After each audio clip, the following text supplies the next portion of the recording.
3 जून 2025, जन्म का समय 8:32 का AM। यह जन्म पत्रिका अरिष्टकारी नहीं है। कोई भी अरिष्ट योग ही इस जन्म पत्रिका में नहीं बनता है। इसी तथ्य की सत्यता के औचित्य को सिद्ध करने के लिए, स्पष्ट करने के लिए कुछ आधार लिए गए हैं। इन्हीं पर चर्चा की जानी है।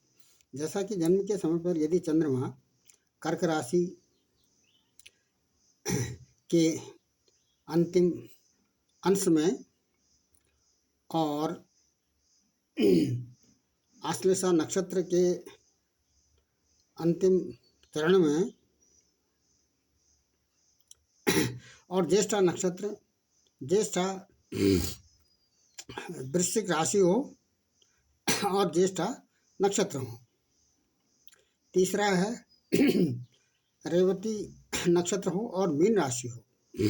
इनका अंतिम चरण चल रहा हो, तो ऐसी स्थिति में जब ये संक्रमण राशि हो और संक्रमण नक्षत्र हो, ये 6 नक्षत्र इसमें दिए गए हैं। यदि अभिजीत को लें तो ये 7 बन जाते हैं।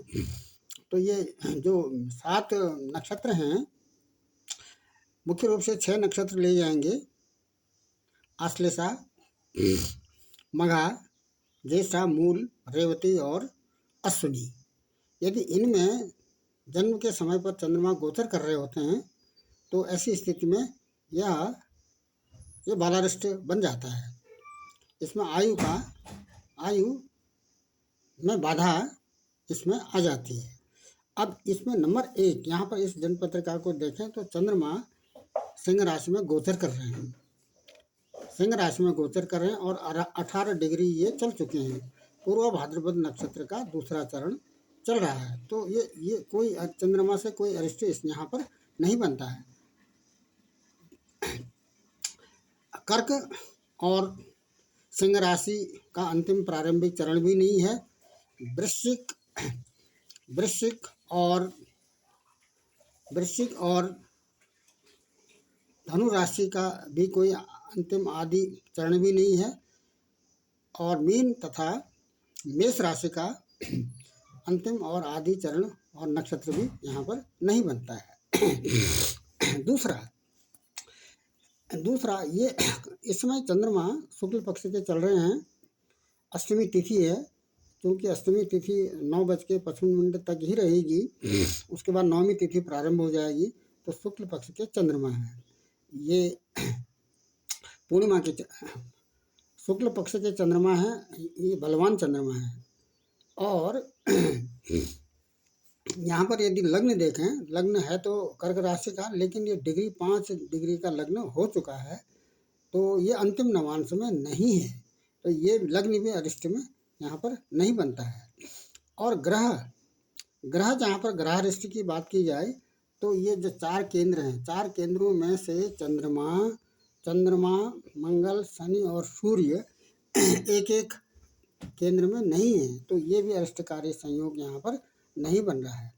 और उस पर राहु की भी कोई दृष्टि नहीं है। अब सूर्य की यदि लग्न में सूर्य होते और वो सूर्य पर राहु की दृष्टि होती और कोई शुभ ग्रह की दृष्टि नहीं होती, तो ये भी सूर्य भी अरिष्ट बनते, यहाँ पर ग्रहारिष्ट में आ जाते। ऐसी स्थिति यहाँ पर नहीं बन रही है। उसके बाद जहाँ पर यदि पूर्वार्ध और उत्तरार्ध की बात की जाए, जन्म के समय पर कर्क राशि सूर्य के सम्मुख पड़ती है। तो यहाँ से ये स्थान, ये वाले जो क्षेत्र हैं, इसको पूर्वार्ध कहा जाएगा। और यहाँ से जो नीचे का क्षेत्र है, इसको उत्तरार्ध कहा जाएगा। तो यहाँ पर कोई पाप ग्रह इकट्ठे या शुभ ग्रह इकट्ठे इस पूर्वार्ध और उत्तरार्ध में नहीं बन रहे हैं। तो इस प्रकार से भी यह जन्म पत्रिका कोई अरिष्टकारी संयोग नहीं बता रही है। लग्न का होकर सूर्य लग्न में भी नहीं है और ये 5, 9, 8 स्थान में भी नहीं है और शुभ ग्रह की इसकी दृष्टि भी यहाँ पर नहीं बनती है। तो इस प्रकार से कहा जा सकता है कि इस समय की जो जन्म लेने वाले जातक को के जीवन में आयु की कोई बाधा नहीं बनती है।